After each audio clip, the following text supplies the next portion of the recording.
Furahi sisi sio hizo. Sio kufanya, sio kufanya. Sio kufanya jamani. Furahi sisi wewe kufanya vizuri kila aina ya sisi. Au bila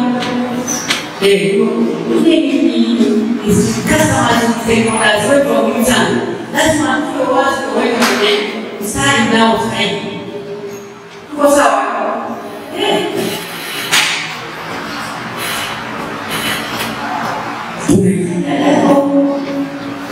Lakini tunahitaji wale kwa duniani kasema taifa na dunia kwa ujumla kwa kutekeleza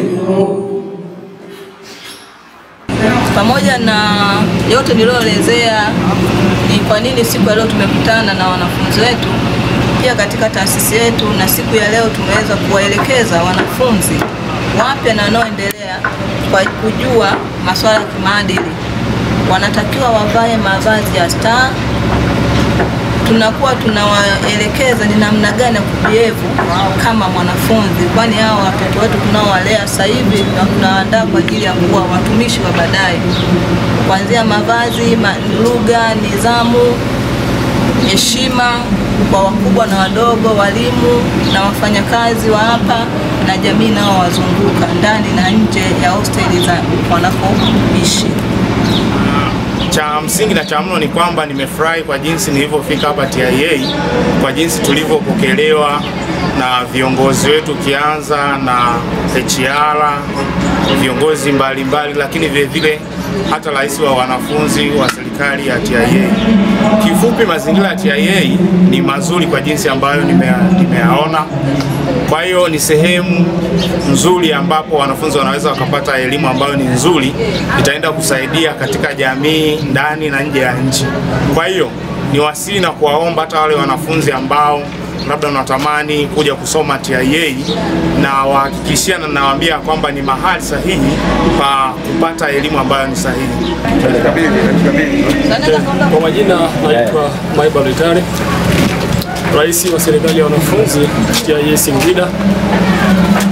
Moja, ni kushukuru Mwenyezi Mungu aliyetujalia afya njema mpaka sasa.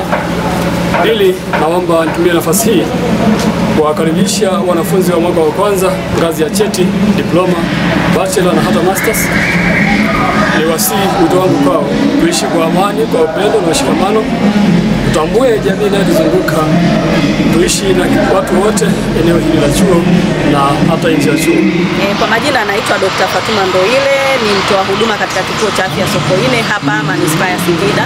Leo nimetembelea chuo hiki cha uhasibu kwa ajili ya kutoa elimu ya afya ya uzazi kwa vijana, nikiwa nimelenga maeneo matatu ya kimataifa, nikiwa na maana ya triple elimination: HIV, viral hepatitis pamoja na STI. Kimsingi tumezungumzia zaidi lengo la kimataifa la 95%, kwa maana kwamba 95% wenye tatizo waweze kujua hali zao, 95% ya wale watakaojua hali zao waweze kuanza huduma za tiba, lakini 95% waweze ku-attain viral suppression. Kwa hiyo tumeweza kuwafikia vijana wengi na tumewafundisha kuhusiana na combination prevention campaign, kwa maana kwamba hali ya kupambana na haya magonjwa matatu kwa mkupuo kwa wakati mmoja. Vijana wameonekana kuelewa, vijana wengi wameahidi kutumia vituo vyetu vya afya kwa ajili ya huduma rafiki kwa vijana.